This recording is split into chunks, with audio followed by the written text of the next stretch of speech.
The Thief of Always, Chapter 13. The fourth part of darkness.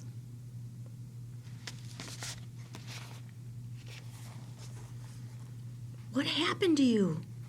Wendell whispered when Harvey reached the bottom of the lawn. "I thought we were meeting at midnight."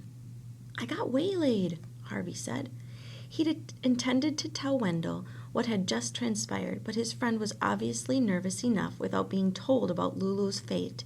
Harvey slipped the 3 survivors of the Ark into his pocket and resolved only to speak of the encounter when he and Wendell were safely away from this terrible place. Just one thing stood between them and that ambition, the wall of mist. Now, as ever, it seemed innocent enough, but that was an illusion, of course, like so many things in Mr. Hood's kingdom. "We have to be very organized about this," Harvey said to Wendell. "Once we're in the wall, we lose our sense of direction, so we have to be sure we keep walking in a straight line and not let the mist turn us around." "How do we do that?" asked Wendell. "I think one of us should go in first, and the other one keep hold of his hand." "Me?" said Wendell eagerly. "I want to be first." "No problem. Then I'll keep my back to the house and keep guiding you. Who knows, maybe the wall's so thin you'll just be able to pull me through." "We can hope," Wendell said. "Are you ready?" Harvey asked, extending his hand. Wendell took it. "Whenever you are," he said. "Then let's get out of here." Wendell nodded and stepped into the mist. Instantly, Harvey felt his grip tighten. "Don't let go," Harvey said, his voice already remote, although he was just a pace away. "Just keep walking," Harvey said, as they reached arm's length. "Any sign of—" Before he could finish his question, a noise from the house behind him sealed his lips. He glanced back. The front door was open, and a light was burning in the hall, throwing into its silhouette the figure rushing down the porch steps. It was Mrs. Griffin. The noise he'd heard was not from her lips, however. Nothing human could make such a din. He saw Mrs. Griffin glance up toward the roof as she hurried down the lawn, and followed her gaze, saw the noisemaker rising against the stars. He knew its name, even though he couldn't see its face. Hood had 4 servants, and he'd met only 3, Rictus, Jive, and Mar. Here was the 4th, Karna, the tooth stealer. Karna, the devourer. Karna, the beast Mrs. Griffin had hoped Harvey would never meet. "Back to the house, child!" Mrs. Griffin yelled as the din of vast wings filled the air. "Quickly, quickly!" Harvey pulled on Wendell's arm, yelling to him as he did so, but Wendell had a whiff of freedom in his nostrils and wasn't about to give up. "What are you waiting for?" Mrs. Griffin yelled. "Get away from there or it'll take your head off." Harvey glanced up at the swooping beast and knew this was no lie. Karna's jaws were wide enough to snap him in half with a single bite, but he couldn't leave Wendell in the mist. They'd begun this adventure together, and that was how they would finish it, dead or alive. He had no choice but to step into the mist himself and hope that Wendell had snatched a glimpse of the world outside and could pull him through to the street.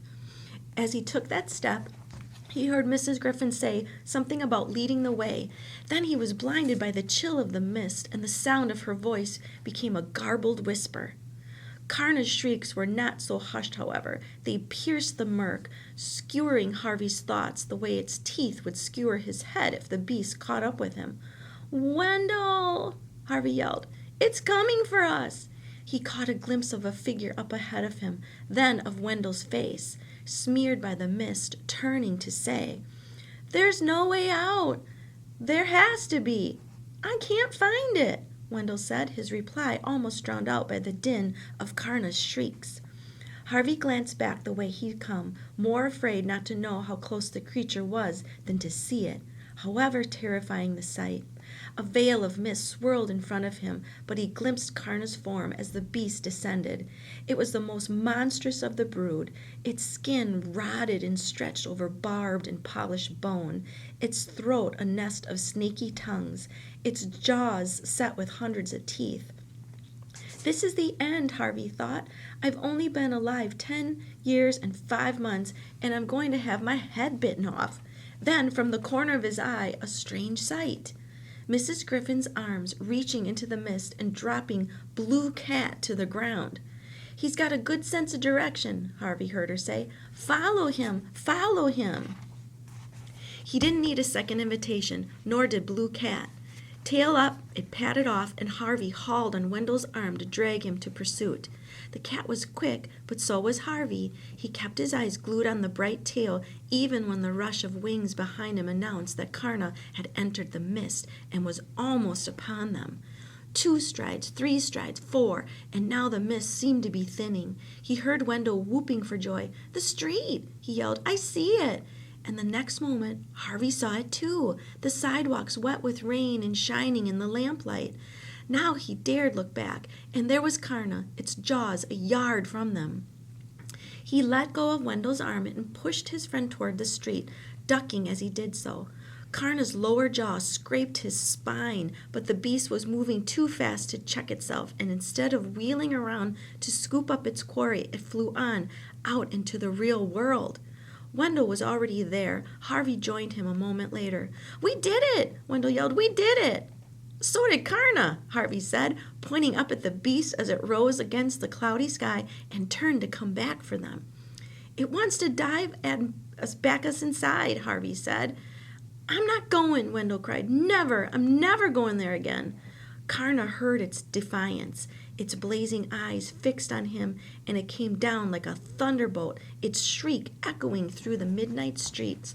"Run!" Harvey said, but Karna's stare had rooted Wendell to the spot. Harvey grabbed hold of him and was about to make a run for it when he heard the beast's cry change. Triumph became doubt, doubt became pain, and suddenly Karna wasn't swooping but falling, holes opening in its wings as though a horde of invisible moths was eating at their fabric. It labored to climb the air again, but its wounded wings refused their duty, and seconds later it struck the street so hard it bit off a dozen of its tongues and scattered 100 teeth at the boy's feet. The fall didn't kill it, however. Though agonized by its wounds, it hauled itself up onto the spiky crutches of its wings and began to drag itself back toward the wall. Even now, in this wretched state, it was furious, and with snaps to right and left drove Harvey and Wendell out of its path. "It can't survive out here," Wendell realized aloud. "It's dying." Harvey wished he had some weapon to keep the beast from returning to safety, but he had to be content with the sight of its defeat.